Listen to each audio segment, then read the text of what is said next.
Welcome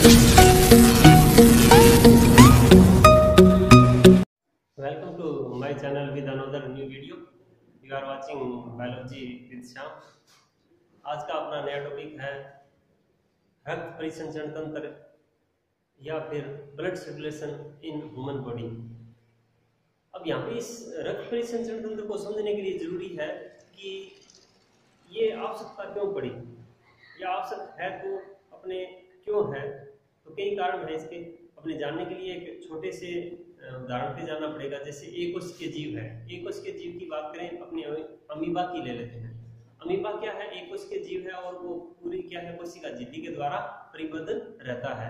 अब कोशिका झिल्ली है ना, वो क्या है, पूरे वातावरण के टच में रहती है, मतलब बाह्य वातावरण के टच में रहती है, और वो पूरे के पूरे जो अपने मेटाबॉलिज्म प्रक्रियाएं हैं या अपने क्रियाकलाप हैं जितने भी दैनिक जीवन के, वो पूरे वातावरण के द्वारा जो कोशिका झिल्ली होती है उससे संपन्न करती है। मतलब जैसे गैसों का आदान प्रदान है वो कोशिका झिल्ली के द्वारा हो जाता है, या उसमें बनने वाले बहुत सारे जो भी मेटाबॉलिज्म उत्पाद हैं अपशिष्ट के रूप में, वो भी क्या है, कोशिका झिल्ली के द्वारा बाहर निकाल दिए जाते हैं। तो क्या एक उच्च वर्गीय जीव है या मैमलिया वर्ग के जो जीव होते हैं उनके अंदर भी क्या इस तरह से संभव है? पर ऐसा संभव नहीं होता, क्योंकि बहुत सारे जो सेल्स हैं या बहुत सारे टिश्यूज हैं वो क्या होते हैं, स्किन के अंदर कुछ गहराई तक पाए जाते हैं, और वहां तक जो विसरण होने में जो गैसों का आदान प्रदान होता है और वो अंदर तक पहुंचने में या अंदर वाली सेल तक पहुंचने में बहुत समय लग जाता है, और इतनी देर तक तो सेल क्या है, डेड हो सकती है। कहने का मतलब है कि अंदर जो भी सेल होती है या अंदर के जो ऐसे लीवर सेल है या कोई अपने हार्ट की सेल है, वहां तक क्या है, एक तरह से क्या है, विसरण क्रिया द्वारा गैसों का आदान प्रदान नहीं हो सकता, या अन्य जो कोशिकाओं को आवश्यक होते हैं जितने भी पदार्थ या न्यूट्रिएंट होते हैं वो पहुंचने में बहुत समय लग सकता है। तो प्रकृति ने हमें क्या किया, एक ऐसा सिस्टम बना के दिया जिसको अपने कहते हैं ब्लड सर्कुलेटर सिस्टम, यानी एक रक्त परिसंचरण तंत्र। और इसके अंदर क्या होता है कि एक लिक्विड फ्लड होता है और वो सभी ऑर्गन के साथ में क्या है, संयोजित रहता है या जुड़ा रहता है, इसीलिए उसको संयोजी तंत्र यानी संयोजी तंत्र भी कहते हैं, या एक तरह से संयोजी ऊतक भी कहा जाता है। अब संयोजी ऊतक के रूप में जो ब्लड काम में लेते हैं, तो ब्लड के क्या क्या कार्य हैं वो अपने आगे पढ़ेंगे, लेकिन अब इस ब्लड के अंदर क्या क्या चीजें होती हैं वो बहुत जानना जरूरी है। मतलब ये मानिए कि ब्लड कंपोजिशन है वो इम्पोर्टेंट है, और इससे संबंधित बहुत सारे प्रश्न है अपने दिमाग में उठते रहते हैं, और जो भी एग्जाम होते हैं उनमें भी बहुत सारे प्रश्न आते हैं। जैसे एक नॉर्मल सा प्रश्न आता है कि ब्लड का जो पीएच है वो क्या होता है, वो 7.4 होता है, बहुत बार आता है, नॉर्मली ये पूछ लेते हैं, और बहुत बड़े एग्जाम में यहाँ तक कि नीट या एम्स में भी ऐसा प्रश्न पूछ लेते हैं इजीली तौर पे। तो आज का जो टॉपिक है ब्लड कंपोजिशन इन ह्यूमन, तो रक्त परिसंचरण तंत्र की बात करें तो अपने ये हो गया कि रक्त परिसंचरण तंत्र क्या है, एक तरह से सेल को जो आवश्यकताएं होती हैं वो पूरी करता है।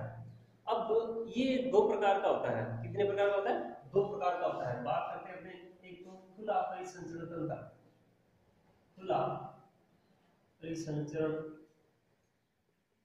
तंत्र, दूसरा है बंद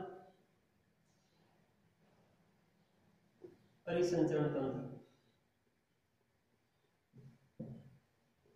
मतलब ये एक तरह से क्या है, दो प्रकार के तंत्र पाए जाते हैं, एक तो खुला होता है, एक बंद होता है। बंद की बात करें या खुले की बात करें तो इसमें भी इम्पोर्टेंट है, कई बार उदाहरण पूछ लेते हैं कौन से जीव खुले में आते हैं, कौन से जीव बंद में आते हैं। तो बंद क्या है, एक ऐसा सिस्टम जो क्या है, हमारे शरीर के अंदर जो ब्लड होता है या लिक्विड ब्लड जो ब्लड होता है वो क्या है, वाहिनियों में बहता है और प्रत्येक टिश्यू या सेल तक पहुंचता है। मतलब नलिकाओं के रूप में ब्लड को पंप किया जाता है और वो पूरे सेल तक पहुंचाने का काम नलिकाएं करती है। और जो ओपन होता है, ओपन सर्कुलेट सिस्टम होता है, उसमें क्या होता है कि जो ब्लड है वो पंप किया जाता है हार्ट के द्वारा, पर वो नलिकाओं में न बहकर क्या है, सेल या टिश्यू के संपर्क में रहता है। तो इस तरह से ये दो प्रकार का क्या है, सर्कुलेट सिस्टम पाया जाता है। तो खुले के लिए क्या है, खुला जो सर्कुलेट सिस्टम होता है उसके लिए अपने अच्छे उदाहरण के तौर पे कॉकरोच ले सकते हैं, मोल्स का वर्ग के जीव है वो ले सकते हैं, और बंद की बात करें तो जो मैमल वर्ग के जितने भी उच्च वर्ग के जीव होते हैं वो मोकस के इसी में आते हैं, जैसे मनुष्य है, कुत्ता है, बिल्ली है, घोड़ा है। तो ये अपने इसके बंद परिसंचरण तंत्र के उदाहरण है, ले सकते हैं। ठीक है, अब उसके बाद बात करते हैं ब्लड कंपोजिशन। ब्लड कंपोजिशन को मैंने पहले से लिख कर रखा है क्योंकि बहुत सारी बातें हैं जो अपने से छूट ना जाए और परीक्षा की दृष्टि से इम्पोर्टेंट भी होती है। तो उसमें सबसे पहले बात करें तो ये दो प्रकार के भागों से मिलकर बना होता है, एक तो प्लाज्मा और एक रक्त कणिकाएं यानी ब्लड कॉर्पस्कल्स, यानी इनको ब्लड सेल भी कहते हैं। और प्लाज्मा है वो अगर मात्रा की बात करें ब्लड के अंदर कितनी परसेंटेज में पाया जाता है, 55% के रूप में पाया जाता है, या 55% है उसकी मात्रा ब्लड में पाई जाती है। बाकी 45% है ये रक्त कणिकाओं के रूप में पाया जाता है, मतलब रक्त कणिकाओं के रूप में 45% पाया जाता है। तो परसेंटेज की बात करें तो ये इंपॉर्टेंट हो सकता है। अब बात करें प्लाज्मा की, प्लाज्मा में क्या होता है, 90% तो क्या होता है, जल होता है। 90% क्या होता है, जल होता है, और 10% का कार्बनिक और अकार्बनिक यौगिक पाए जाते हैं। 10% के हैं कार्बनिक और अकार्बनिक यौगिक पाए जाते हैं। तो कार्बनिक और अकार्बनिक है उनका रेशियो क्या है, प्लाज्मा में जल की अपेक्षा बहुत कम होता है। उसमें फिर क्या देखिए, एल्ब्यूमिन होती है। एल्ब्यूमिन है वो हमारे शरीर के अंदर ये ब्लड में पाई जाती है। और ग्लोबुलिन एक तरह से अल्फा,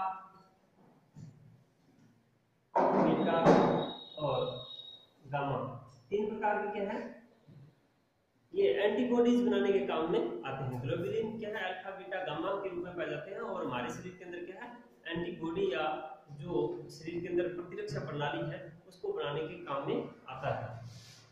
हाइड्रोजन ये भी क्या है, ब्लड का थक्का बनाने के अंदर या ब्लड क्लॉटिंग के काम में आता है। ब्लड क्लॉट,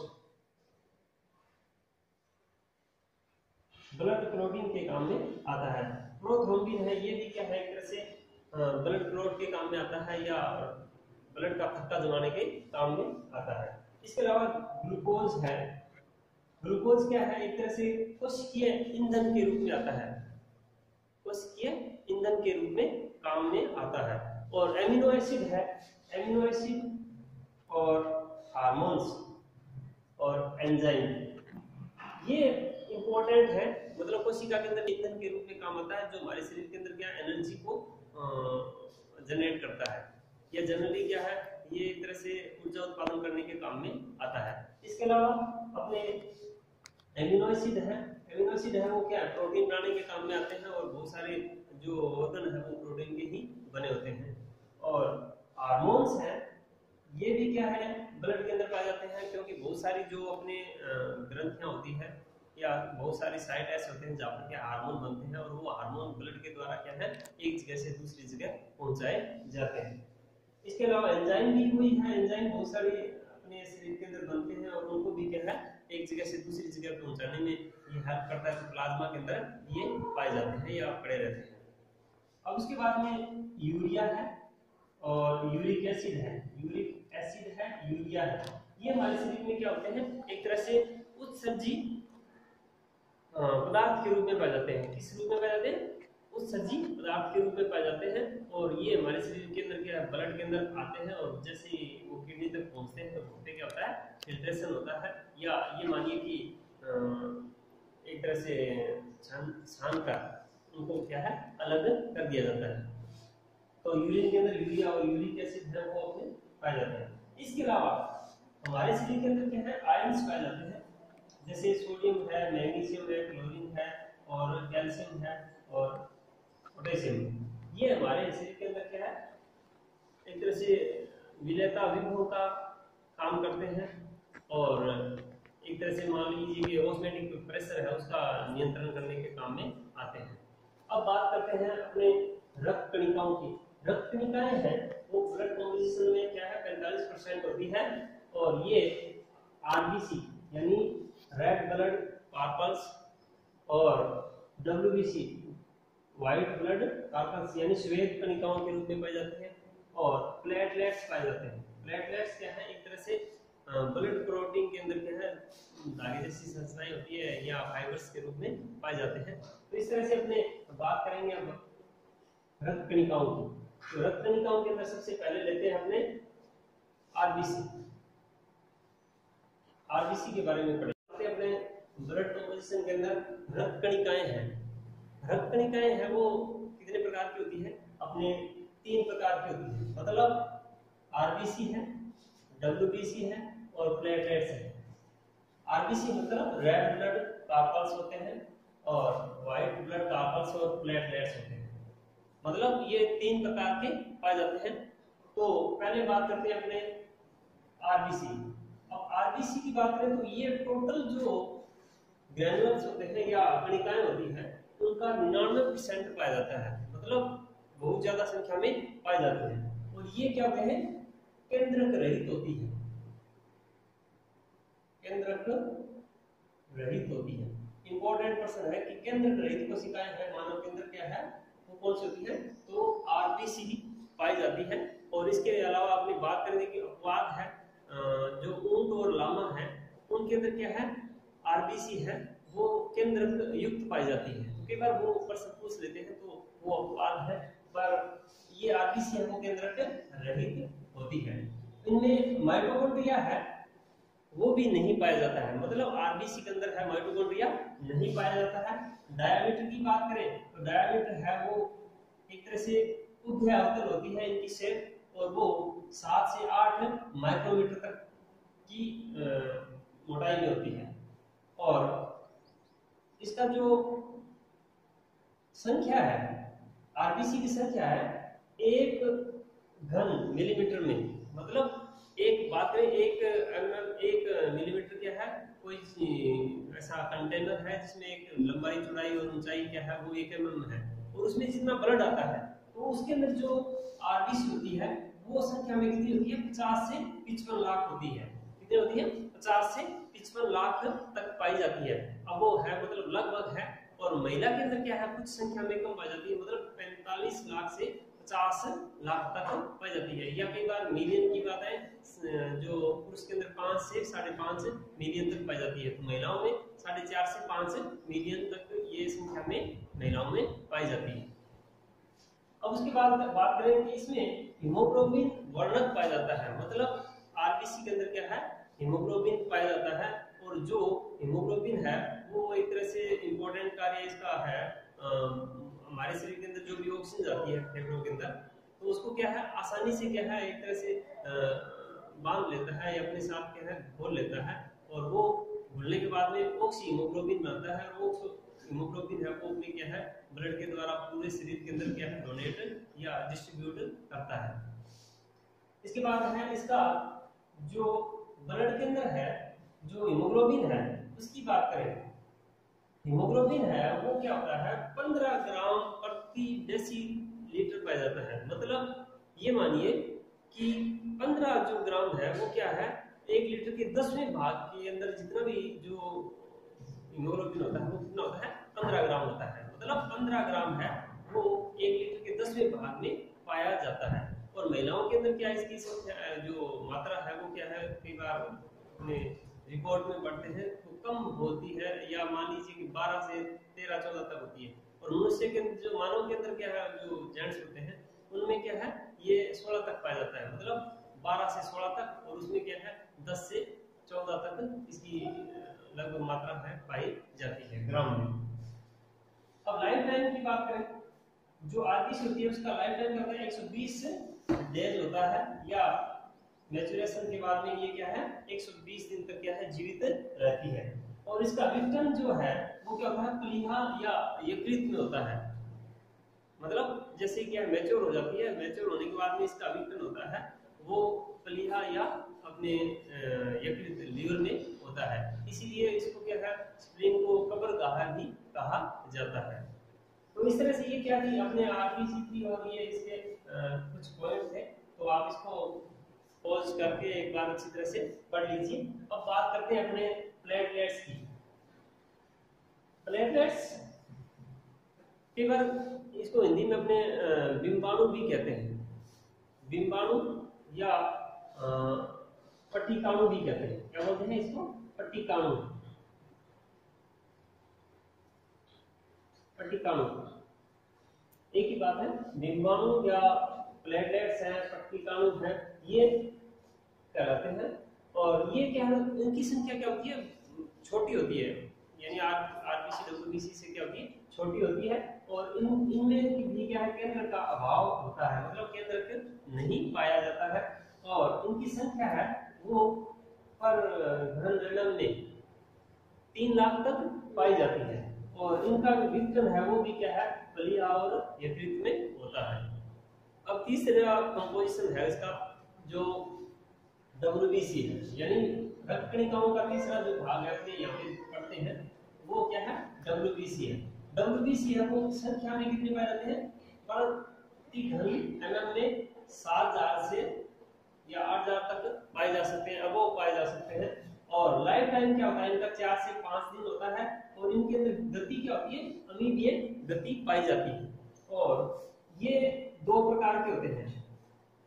कितने प्रकार के होते हैं? 2 प्रकार के होते हैं। एक तो कणिका में या ग्रेनुलोसाइट, ग्रेनुलर साइट में होते हैं। और एक क्या होता है? एक ग्रेनुलर साइट में या अकणिका में होते हैं, मतलब उनमें कणिकाएं नहीं पाई जाती है, अकणिका में पाए जाते हैं। उनके अंदर क्या होता है?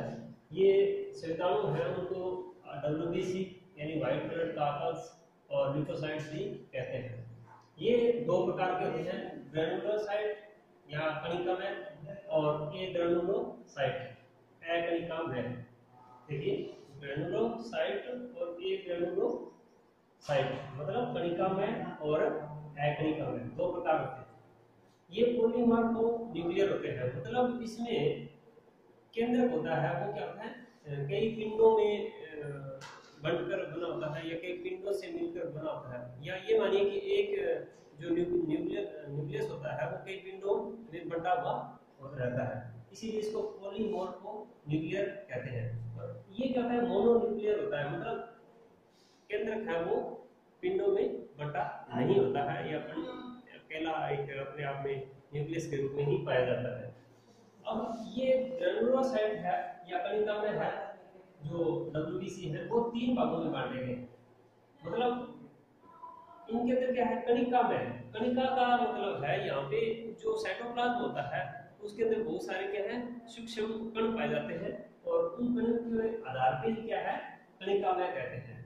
तो इसमें सूक्ष्म कण होते हैं, लेकिन वो कण क्या होते हैं? छोटे बड़े दोनों प्रकार के पाए जाते हैं। और दूसरी बात में ये 3 भाग हैं इसके, एक तो है न्यूट्रोफिलस है और इओसिनोफिलस है और बेजोफिल्स है। 3 प्रकार है, न्यूट्रोफिलस, इओसिनोफिल्स और बेजोफिल्स। तो न्यूट्रोफिल्स है उसमें क्या होते हैं? सूक्ष्म कण होते हैं, छोटे बड़े प्रकार के पाए जाते हैं। लेकिन इसकी खास बात यह है कि अम्लीय व क्षारीय अभिरंजकों से ये क्या है? ये कण है अभिरंजित हो जाते हैं और उदासीनी रंजी कहलाता है। इसीलिए इसको क्या कहते हैं? उदासीनी रंजी कहते हैं। मतलब इस तरह से अपने ये कह सकते हैं जो न्यूट्रोफिलस होते हैं उनको उदासीन रंजी भी कहा जाता है। अब न्यूक्लियस है वो क्या होता है? 2 से 7 पिंडों में बंटा रहता है या 2 से 7 लोग पाए जाते हैं। अब इनका जो कार्य है वो क्या होता है? जीवाणुनाशक होते हैं, मतलब जीवाणुओं का एक तरह से क्या नष्ट करने वाले होते हैं या जीवाणुओं को मार डालते हैं। अब दूसरा जो इसका भाग है कणिका में का इओसिनोफिल्स। इओसिनोफिल्स क्या होते हैं? अम्लीय रंजकों से क्या है? अभिरंजित हो जाते हैं। और जो अभिरंजन होता है या वो अभिरंजित होते हैं वो क्या होता है? रंग कौन सा आएगा? लाल गहरा आएगा या गुलाबी रंग आता है। मतलब गुलाबी अभिरंजित होते हैं या गहरे अभिरंजित होते हैं। और इनमें केंद्रक है वो 2 पिंडों में बंटा रहता है। कितने पिंडों में बंटा रहता है? 2 पिंडों में बंटा रहता है। और ये एंटाहिस्टामिन गुण पाया जाता है, मतलब एक तरह से एलर्जी कारक भी होते हैं या एलर्जी के टाइम क्या है ये एक तरह से उत्तेजित हो जाते हैं। और बेजोफिल्स ये सारी अभिरंजकों से अभिरंजित होते हैं और नीला रंग क्या है? प्रदान करते हैं। और ये एक तरह से इंपॉर्टेंट बात है कि पेरिन और हिस्टामिन का निर्माण करते हैं, या हिस्टामिन और पेरिन है वो ब्लड के अंदर बनाने का कार्य करते हैं। हिपेरिन क्या होता है, ब्लड को क्या है शरीर के अंदर क्या है जमने नहीं देता है या थक्का नहीं बनने देता है। तो इस तरह से ये अपने दोबारा देखें, न्यूट्रोफिल्स है, इओसिनोफिल्स है और बेसोफिल्स है। ये अम्लीय और क्षारीय विरंजकों में क्या है उदासीन होते हैं, एक तरह से उदासीन रंजी भी होते हैं या अम्लीय और क्षारीय दोनों में विरंजित हो जाते हैं। और न्यूक्लियस है वो 2 से 7 किलो में बड़ा होता है, जीवाणुनाशक होते हैं। ये जो इओसिनोफिल्स है वो अम्लीय रंजकों से गहरे गुलाबी रंग में विरंजित हो जाते हैं और जो केंद्रक है वो 2 किलो में बटा जाता है, एंटी हिस्टामिन पाया जाता है। और ये बेसोफिल्स है क्षारीय विरंजकों से क्या विरंजित होते हैं और नीला रंग देते हैं और हिस्टामिन और हिपेरिन का निर्माण करते हैं। तो ये ग्रैनुलोसाइट है। और एक ग्रैनुलोसाइट या एग्निका में क्या होता है, इसको मोनोन्यूक्लियर भी कहते हैं, मतलब केंद्र एक ही पाया जाता है, मतलब केंद्र खंडों में नहीं बंटा होता है। और मोनोसाइट्स होते हैं, यानी मोनोसाइट है इसका पहला भाग है और लिम्फोसाइट क्या है इसका दूसरा भाग है। मोनोसाइट और लिम्फोसाइट 2 भागों में ये बंटे रहते हैं। तो मोनोसाइट है ये भक्षणकारी होते हैं, मतलब जीवाणुओं को या जो भी संक्रमणकारी जो माइक्रोब्स होते हैं उनको क्या है खा जाते हैं, उनको मैक्रोफेज भी कहते हैं।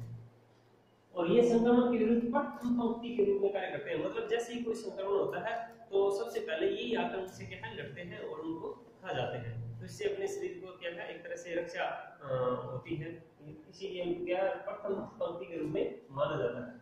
और लिम्फोसाइट होते हैं ये भी क्या है भक्षणकारी होते हैं और इनका उद्भव है वो क्या होता है अस्थि मज्जा के अंदर होता है। और जो परिपक्वन है या उनका मैच्योरेशन है वो क्या होता है थाइमस में होता है या फिर अपने लसिका के अंदर होता है, मतलब उद्भव है वो अस्थि मज्जा या बोन मेरो के अंदर होता है, बाकी जो परिपक्वन है वो अस्थि मज्जा और लसिका के अंदर होता है। तो इस तरह से हमारे शरीर के अंदर क्या है ये एक तरह से माइक्रोब या जो भी संक्रमणकारी जो भी कीटाणु होते हैं जीवाणु होते हैं उनसे लड़ने का काम करते हैं, हमारे शरीर को क्या है एक तरह से सुरक्षा प्रदान करते हैं। तो मैं समझता हूँ कि ये वीडियो आपको अच्छा लगा होगा और थैंक्स फॉर वाचिंग। पर अपने क्या है आजकल इन दिनों के अंदर क्या है बहुत सारी बातें सुनने को मिल रही है, कोरोना से मिल रही है और पढ़ाई है, बहुत सारे लोग हैं पढ़ा रहे हैं ऑनलाइन, पर बोर हो गए होंगे। पर मैं हफ्ते के अंदर एक ऐसा वीडियो भी लेकर आऊँगा जिसके अंदर क्या होगा साइंटिफिक जो मैजिक होगा या फिर कुछ एंटरटेनमेंट होगा जो साइंस से लेकर ही होगा, या ये मानिए कि एक मैजिक का कुछ शो भी अपने दिखाने की कोशिश करेंगे। तो इसको देखने के लिए आप इस चैनल को सब्सक्राइब कीजिए और जब भी ये वीडियो आएगा तो आप उसको देखेंगे और एंजॉय करेंगे।